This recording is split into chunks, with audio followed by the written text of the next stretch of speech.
Is there a take-home message that you got from researching with a number of clinics that you could maybe help pass on to the listeners here?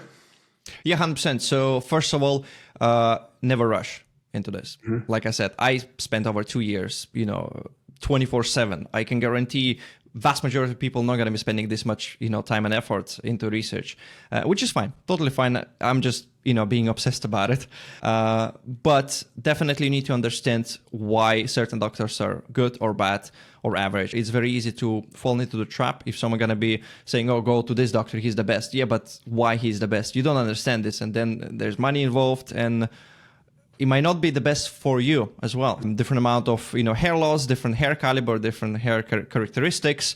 The donor itself, it can be multi-hair grafts, or you can have only singles and doubles. 3,000 grafts, let's say, gonna have much less density versus if you have like a lot of triples, quads, and quintuples even. So all of those aspects, I always suggest to research as much as you can. I always say that the donor is like a finite bank account. Once you run out, game over. So what you're gonna do if you're gonna, take 5,000 grafts, 6,000 grafts in one surgery, 30% of it grows.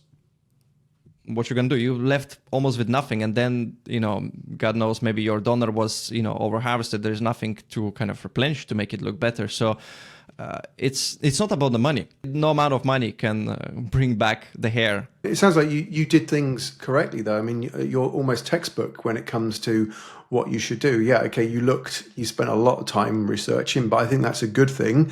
Some people, they just turn up for a consultation and they don't know anything about the doctor. They don't know anything really about hair transplants. They just want more hair. And that's a really dangerous thing to do, because then I think the most dangerous thing to do is to be in a rush. As you mentioned, you took your time, and that's the biggest advice you can give patients. But the patients who come in and they want to do it ASAP, and it doesn't matter about the result, it doesn't matter about anything else, it's just about timescales. Because you're then going to be very vulnerable to clinics who are going to use you for getting in there as soon as possible.